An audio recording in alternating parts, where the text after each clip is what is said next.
संसद में हैं, विधायिका में हैं, लेकिन वे लोग हमारा वास्तविक प्रतिनिधित्व नहीं कर पा रहे हैं। ऐसे में आपकी जो भूमिका है उसको भूमिका को समझने के लिए धार्मिक रूप से, सामाजिक रूप से, आर्थिक रूप से आप किस तरह से समाज को मजबूत करेंगे, इसी पर चिंतन चल रहा है। जो संवैधानिक अधिकारों के संरक्षण एवं उसको कैसे प्रतिनिधित्व से संरक्षित होगा, और ये जो विषय है, ये जो विषय चुना गया है कि आपको 23 सितंबर 1917 को बाबा साहब ने संकल्प लिया बड़ौदा में। ये संयोग है कि गुजरात की भूमि से, उसी बड़ौदा के भूमि से, संकल्प भूमि से हमारे बीच में गुजरात के साथी आए हैं। मैं चाहूंगा जोरदार तालियों से आपका अभिनंदन। एक बात और चल रही थी, पूना पैक्ट। पूना पैक्ट हमारे लिए कितना नुकसानदायक रहा प्रतिनिधित्व को लेकर कि आज हमारे लोग संसद में हैं, विधायिका में हैं, लेकिन वे लोग हमारा वास्तविक प्रतिनिधित्व नहीं कर पा रहे हैं। ऐसे में आपकी जो भूमिका है उसको भूमिका को समझने के लिए धार्मिक रूप से, सामाजिक रूप से, आर्थिक रूप से आप किस तरह से समाज को मजबूत करेंगे, इसी पर चिंतन चल रहा है। आज जो ये सुंदर सा हाल है, जिस प्रांगण में आप बैठे हैं, जबकि ये फुल्ली एसी है, इसके बावजूद भी आप गर्मी में परेशान हैं। ये इतनी बड़ी जमात को इकट्ठा करना, सेंटर का कितनी भूमिका होगी अम्बेडकर के मिशन को आगे चलाने के लिए, ये भी विषय वस्तु का एक पार्ट है। मैं साथ ही बताऊं, और मैं बार बार इस बात को बोलता भी हूं कि बच्चे तो कुत्ता बिल्ली भी पैदा करते हैं, बच्चे तो कुत्ता बिल्ली भी पैदा करते हैं, पेट तो सुअर और गधे भी भर लेते हैं, और इंसान और जानवर दोनों एक ही काम करें तो दोनों में क्या फर्क है।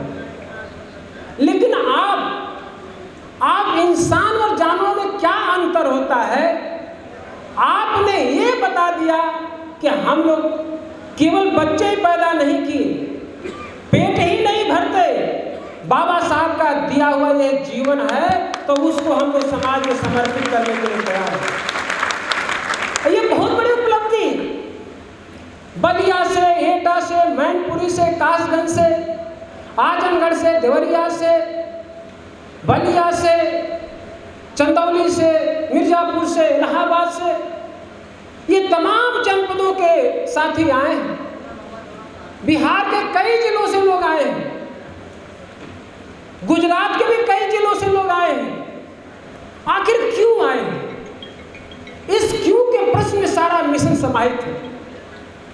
आपकी उपस्थिति, आप सोचते होंगे कि मैं बोल रहा हूं इसलिए मैं आपको मोटिवेट कर रहा हूं या प्रेरित कर रहा हूं, ये गलत बात है।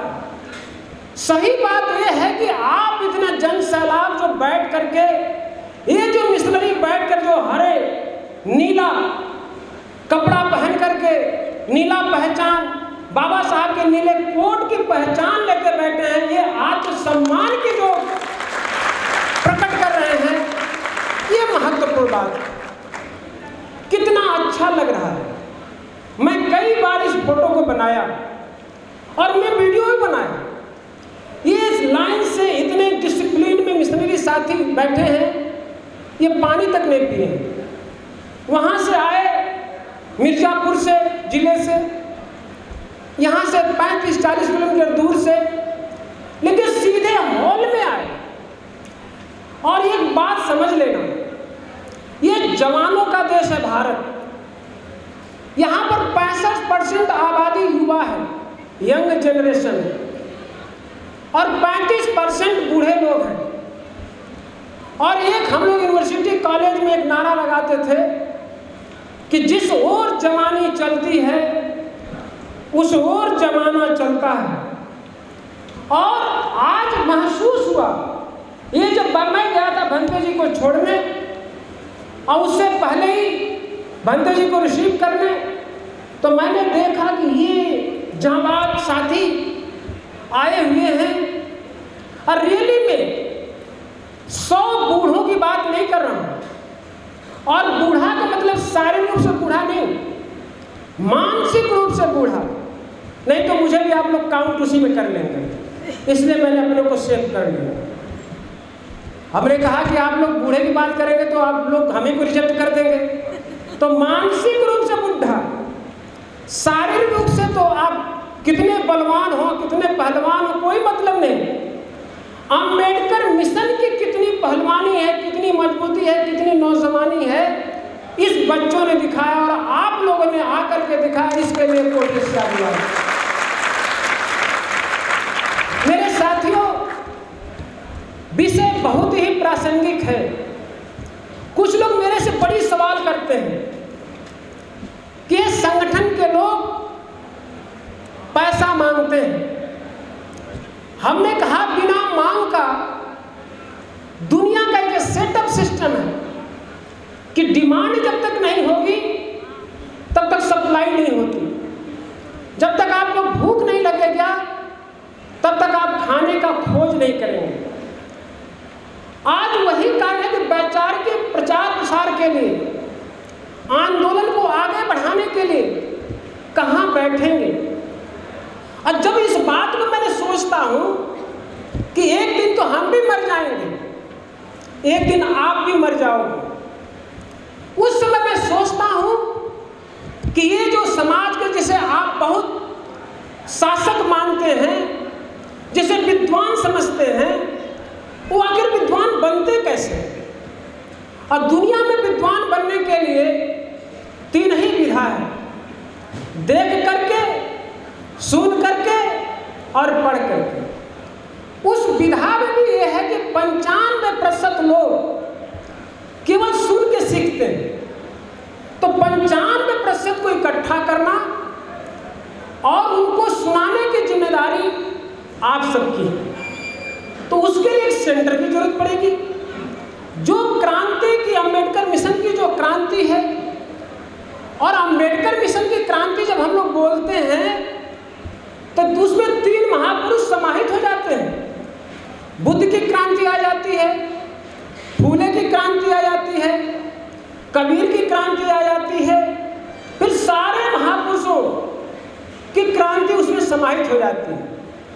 उसी क्रांति को आगे बढ़ाने के लिए, ऊंचाई देने के लिए बुद्धा बोधिसत्व अंबेडकर इंटरनेशनल सेंटर की स्थापना किया गया। और ये सेंटर जो इस हाल में आप बैठे हैं, एक बार कल्पना कर लो, अगर ऐसे ही हाल में आपकी भागीदारी आपके सहयोग से बने, उसमें यदि आप बैठेंगे तो कैसा लगेगा, कैसा लगेगा। आप अपने घरों में कितने सुंदर मकान में रहते हैं, कितना बढ़िया टाइल्स लगी हो, कितना बढ़िया मार्बल लगी हो, व्यक्तिगत सुख तो आपको पहुंचाता होगा। लेकिन आज इतनी बड़ी संख्या जो जमीन पर हमारे नौजवान साथी बैठे हैं, कुर्सी कम पड़ गई। जब आपके इतने बड़े हॉल जब बनेगा और उस अपने हॉल में जब बैठेंगे, चर्चा करेंगे, आपके मरने के बाद आने वाली पीढ़ी जो आज जमीन पर बैठी हुई है, ये क्या गर्व से महसूस करेगी कि वो बूढ़ा आदमी बोल रहा था, मैं जमीन पर बैठ के सुन रहा था, आज वो मर गया, अब आंदोलन को हम लोग चलाएंगे। ये कल्पना मन में आएगी। और मेरा व्यक्तिगत मानना है, हम कितना काम किए कोई मायने नहीं रखता। हम आने वाली पीढ़ी को, आने वाली जेनरेशन को हम क्या देकर जा रहे हैं, ये ज्यादा महत्वपूर्ण है। इसीलिए नौजवानों को जोड़ने के लिए और चिंतन को आगे बढ़ाने बढ़ाने के लिए बुद्धा बोधिसत्व अम्बेडकर इंटरनेशनल सेंटर का आपको सपना ही नहीं देखे। जरा सोचना इस बात को। बाबा साहब अम्बेडकर ने 17 अगस्त 1939 में पहला सपना देखा, इमारत खंड बनाया। बड़ी मार्मिक बात है। 1939 में सोचा बाबा साहब ने कि हमको एक जो है इमारत बनानी है। 1939 में नहीं बना, वो आज तक नहीं बना। जिस दिन आप सोचेंगे कलेजा फटेगा, आपके जीवन की जो जीने की जो कला है वो मुरझा जाएगी। उन्होंने कहा कि इमारत खंड बनाना है।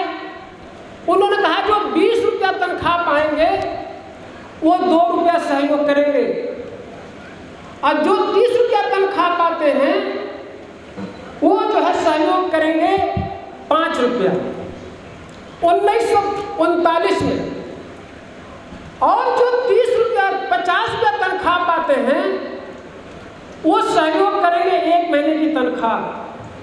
जो 20 रुपया वो 2 रुपया, जो 30 रुपया वो 5 रुपया, जो 50 रुपया तनख्वाह पाते हैं वो पूरा 1 महीने का वेतन देंगे इमारत खंड में।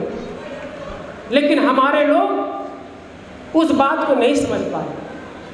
फिर 17 अगस्त 1952 को बाबा साहब अम्बेडकर ने बोला, उन्होंने कहा कि हम चाहते हैं कि एक हॉल बनाओ, सुंदर सा हॉल बनाओ बॉम्बे में, नाटक नौटंकी के लिए नहीं, मनोरंजन के लिए नहीं, बल्कि ऐसा बनाओ जो हमारी बहन बेटियों के साथ बुरा व्यवहार होता है, जो हमारी बहन बेटियों के साथ छेड़खानी होती है, हमारे लोगों पर जुल्म होता है, शोषण होता है, अन्याय होता है, उत्पीड़न होता है, उसके लिए केंद्रीय कार्यालय बनेगा भारतवर्ष का, जिसमें हम लोग उसमें अध्ययन करेंगे, उसकी चर्चा अपने हॉल में करेंगे। उस हॉल में करेंगे। उस मानव बाबा साहब अम्बेडकर के पास 14,000 रुपया था, उन्होंने दान कर दिया। और उसके बाद 1956 में बाबा साहब मर गए, वो भी सपना नहीं पूरा हुआ। सबसे बड़ी बात बाबा साहब अम्बेडकर अब 18 मार्च 1956 को जब क्या बोलते हैं, यही बताने के लिए आप सबको बुलाया गया है। 18 मार्च 1956 को पूरी गैदरिंग आगरा में हुई। उन्होंने कहा 1917 में मैंने राजनीति में प्रवेश किया। 1917 संकल्प 23 सितंबर 1917, तो 1917 में संकल्प किए। क्या संकल्प किए थे कि मैं राजनीति में जाऊंगा तो पहला मेरा लक्ष्य होगा कि लोगों को, अपने बच्चों को शिक्षित करेंगे। दूसरा लक्ष्य बनाया उन्होंने बाबा साहब ने कि जो लोग शिक्षित हो जाएंगे उन्हें सरकारी नौकरी दिलवाएंगे।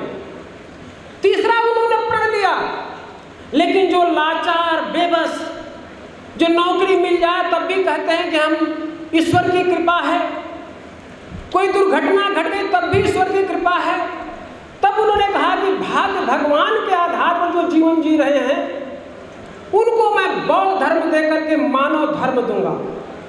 3 उद्देश्य लेकर के बाबा साहब अम्बेडकर संकल्प लिए 1917 में। जैसा कि आप सबके विषय नहीं है, और विषय का जो राष्ट्रीय चिंतन है वो चिंतन है कि 3 उद्देश्य को लेकर पूरा हुए। तो उन्होंने एक बात कहा 18 मार्च 1956 को, कहा कि आज लोग पढ़े लिख लिए, अब पढ़े लिख लिए तो नौकरी में भी आ गए, लेकिन मैं देख रहा हूं कि ये क्लर्कों की फौज खड़ी हो गई है जो अपना ही पेट भरने में लग गई है। मैंने तो सोचा था कि ये आगे आएंगे, कंधा से कंधा मिलाकर के मिशन का काम करेंगे, लेकिन अपने पेट भरने में लग गए। इसलिए बाबा साहब अम्बेडकर 1956 में काठमांडू में जब बोल रहे थे और कार्ल मार्क्स के सिद्धांत पर बोल रहे थे बुद्धा पर, उन्होंने कहा कार्ल मार्क्स आकर के रोटी कपड़ा मकान को लेकर के बात कहा और वो पेट तक सीमित रह रह गए। वो 3 चीजें हम लोग अपने खोपड़ी में बैठाते हैं कि रोटी मिले, तन पर कपड़ा हो और एक मकान हो। एक कार्ल मार्क्स की थ्योरी है। तो बाबा साहब अम्बेडकर ने कहा ये 3 चीज के अलावा चौथी चीज की जरूरत है, वो सम्मान। व्यक्ति को रोटी कपड़ा मकान ही पर्याप्त नहीं है, पर्याप्त ये है कि उसके पास सम्मान है या नहीं। तो सम्मान के लिए बात को आप लोग समझिएगा। कोई व्यक्ति आपसे बोल दे कि पेट का सवाल है, आप समझ जाते हैं कि भूखा है। लेकिन कोई व्यक्ति आपसे बोल दे कि नाक का सवाल है, तो आप समझ जाते हैं कि कोई इज्जत का मामला है, सम्मान का मामला है। मैं आप सबसे गुजारिश करता हूं, बाबा साहब अम्बेडकर ने क्या कहा काठमांडू में। बाबा साहब ने कहा तुम्हारा पेट भरे या न भरे, तुम खाली पेट रहना, भूखे मर जाना, लेकिन सम्मान के लिए अपनी नाक के लिए आंदोलन करते रहना। ये बाबा साहब अम्बेडकर ने। आज मैं आपसे अपील करता हूं कि हम लोग कितनी भी तकलीफ में हो, कितनी भी मुसीबतों में क्यों न हो, अम्बेडकर मिशन को चलाने के लिए आज हम लोग कहते हैं कि आरएसएस के लोग बड़े मजबूत हैं, क्योंकि उनका वैचारिक सेंटर है नागपुर में। आपका कहां सेंटर है? कभी आप हृदय पर हाथ रख के सोचना कि आपके विचार वैचारिक सेंटर कहां है भारत में। कहां आप विचार करोगे, कहां विचार करके क्या करोगे? इसीलिए वैचारिक सेंटर बुद्धा बोधिसत्व अम्बेडकर इंटरनेशनल उस कड़ी में बन रहा है। और सपना ही नहीं है, क्योंकि बड़ी बात आती है कि बाबा साहब अम्बेडकर हुक्मरान बनने का सपना देखते थे कि महाराष्ट्र में हुक्मरान लोग बनेंगे। लेकिन मानवर साहब के बारे में कहा जाता है कि बाबा साहब अम्बेडकर ने सपना देखा कि महाराष्ट्र में पहले सरकार बन जाएगी। तो कहा जाता है मानवर साहब के साथ कि बाबा साहब ने सपना देखा महाराष्ट्र में, और उत्तर प्रदेश में मुख्यमंत्री बना करके मानवर साहब ने बाबा साहब के सपना उत्तर प्रदेश में पूरा किया। उत्तर प्रदेश में जो सेंटर बना वो उत्तर प्रदेश का नहीं। कुछ लोगों ने मेरे से कहा सारनाथ ही क्यों? हमने कहा कि सारनाथ एटा नहीं है, सारनाथ कानपुर नहीं है, सारनाथ चंदौली भी नहीं है, सारनाथ आजमगढ़ भी नहीं है, सारनाथ मुजफ्फरपुर भी नहीं है, सारनाथ उत्तर प्रदेश में भारत का कोई जिला भी नहीं है। अरे सारनाथ तो बुद्धा की प्रथम उपदेश स्थली और विश्व में एक है तो एक है तो एक, इसलिए बनना चाहिए। इसलिए संयोग ये भी है कि जिस बाबा साहब अम्बेडकर ने सपना देखा 1939 में, 1952 में, उन्होंने मरने से पहले 49 दिन पहले आपके नवंबर 1956 को भाषण दिया। 25 नवंबर 1956 को इसी सारनाथ की भूमि पर जहां पर आप इतने लोग आए हैं, बिहार बनाओ, उसमें मीटिंग करो, हॉल बनाओ। वो भी सपना अधूरा रहने वाला था। लेकिन इधर 4-6 जिले से 10 लोग बैठ करके पंचायत किए। अब पंचायत करने वालों में डॉक्टर प्रमोद जी, रवि जी और आपके बनारस के लोग, ये 4-6 जिले के लोग जुटे और सपना देखे कि हम लोग सेंटर बनाएंगे। और सेंटर बनाने के लिए आपने सोचा एकदम प्राइम लोकेशन पर, आपके बुद्धा की मूर्ति से मात्र 1 किलोमीटर की दूरी पर 14,000 स्क्वायर फीट 19 लाख रुपए विश्व के रेट से आपने 8,000 स्क्वायर फीट खरीद लिया। खरीदने के बाद 10 लाख एडवांस भी दे दिया। अब आप लोगों को 1,40,00,000 रुपए को आप लोगों ने समाज के लिए दान किया, और दान करके आप लोग बाबा साहब अम्बेडकर का जो सपने को पूरा करना। एक चीज मैं आपसे अपील करता हूं, गया तो सेंटर नहीं होगा। आप 5 रुपया दें, 500 रुपया दें, 5000 दें, 5 लाख दें, लेकिन सभी लोगों का सहयोग होना चाहिए और गर्व से कह सके कि हमारा सेंटर सारनाथ में है। सारनाथ से आवाज आई है, चलो बुद्ध की ओर, चलो मिशन की ओर, ये आवाज आई है सारनाथ सेंटर से। इस बात को स्थापित करना है। इसमें बहुत सारे साथी धर्मदान दाता बैठे हैं, मैं सबका नाम लूंगा, बहुत टाइम लगेगा, लेकिन जो आज धर्मदान किए हैं और जो करने वाले हैं, मैं उनके सम्मान में कोई चूक नहीं करना चाहता। तो अभी इलाहाबाद से आदरणीय ब्रजेश कुमार जी ने 50,000 रुपया डॉक्टर सुधाकर जिला अध्यक्ष इलाहाबाद के माध्यम से भेजा है। डॉक्टर सुधाकर जी से अनुरोध कृपया मंच पर आ जाए और आदरणीय विजय राव जी को, कोषाध्यक्ष जी को समर्पित करें। जोरदार तालियों से सम्मान करेंगे आदरणीय डॉक्टर सुधाकर जिला अध्यक्ष इलाहाबाद। साथ ही हमारे लिस्ट में शेषमणि गौतम जी, इन्होंने कहा मुझे तो अम्बेडकर रत्न के बारे में बताया नहीं गया, हम तो 10,563 की बड़ी फिगर मैंने समझ कर दे दिया। जोरदार उधर चेहरा देखिए, जोरदार तालियों से स्वागत करिए। अब हमारे बीच में उद्योगपति विजय राठौर जी, विजय सिंह राठौर जी उपस्थित हैं। इनके गुजरात में पंचशील फार्म हाउस का उद्घाटन होना था, तो इन्होंने हम लोगों को बुलाया और हम लोग मीटिंग कर रहे थे। तो इन्होंने आदरणीय सोलंकी साहब ने समझाया होगा, इन्होंने 55,000 रुपये का बिना जाने सुने, हम लोगों को कुछ नहीं जानते थे, इन्होंने कंट्रीब्यूशन भेज दिया।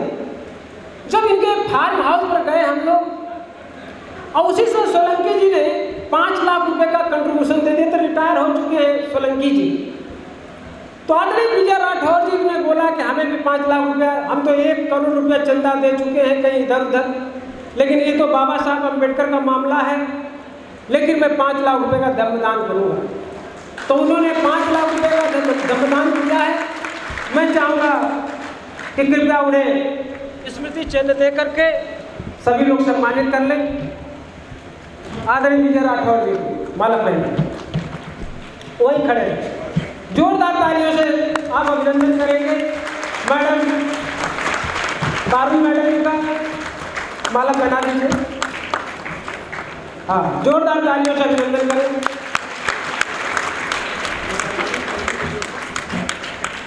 जो साथी धर्मदान करना चाहते हैं इंटरनेशनल सेंटर के लिए, वे लोग काउंटर पर आदरणीय कोषाध्यक्ष बैठे हैं, वहां पर आप लोग दे देंगे तो हम लोग जो है आपका नाम अनाउंस करते जाएंगे और सभा चलती रहेगी। हमारे बीच में भी मालती बहुत जी अभी पधारी हैं, जोरदार तालियों से स्वागत करिए। मैडम आप ऊपर आ जाइए, जगह नीचे नहीं दिख रही, आ जाइए। कहाँ बैठेंगे प्लीज आप आ जाइए, या उधर से एक कुर्सी आ जाए, एक कुर्सी कहीं से मैडम को उपलब्ध कराइए आप लोग, तब तक आप उसी में बैठे सोफा के।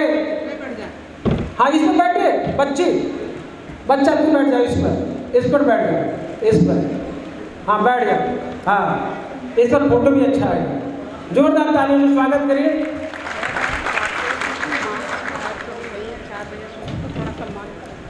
एक चीज आज बड़ी, आप लोग कहते हैं ना कि आंदोलन चला, प्लीज अनिल जी लेते जाइए, उधर जो भी करना है करिए, लेते।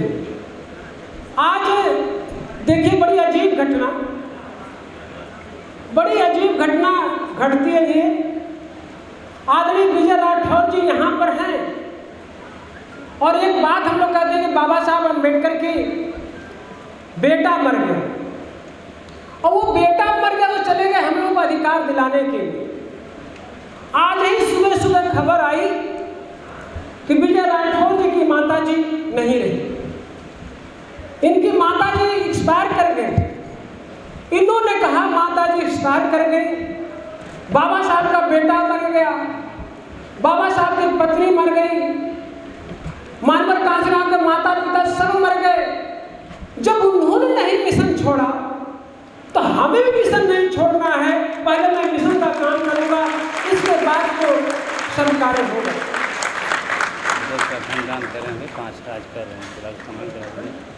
देवचंद हैं, देवचंद जी हैं, पुरुष इंस्पेक्टर साहब हैं, उन्होंने 2500 रुपया अभी धमदान किया है।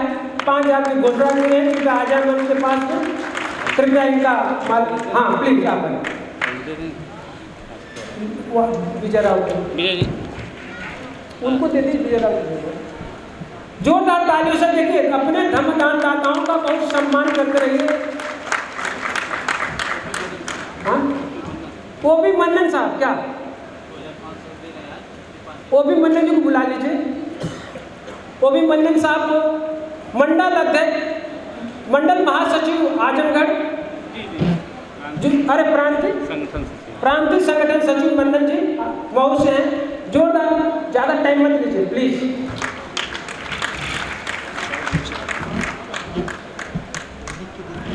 वो भी मन्नन बाद में हो जाएगा, बाद में लिख के देंगे लोग।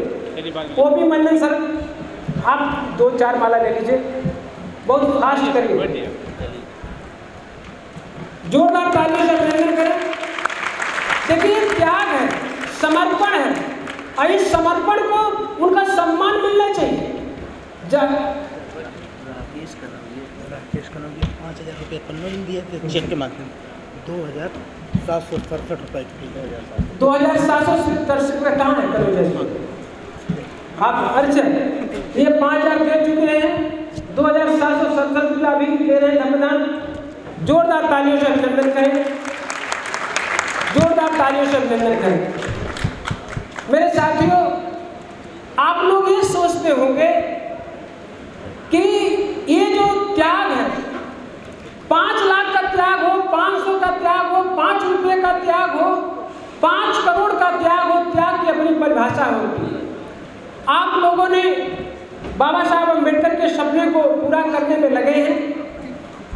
अब मैं आप सभी लोग धम्मदान जरूर करना, एक निश्चित बना लेना और अम्बेडकर साहब के सपने को पूरा करना।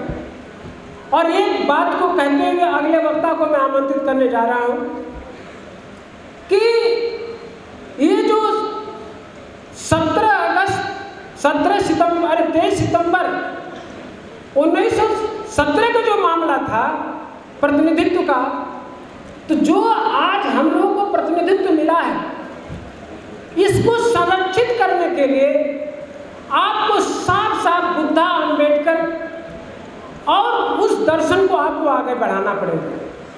अब बहुजन महापुरुषों के आंदोलन को आगे बढ़ाना पड़ेगा।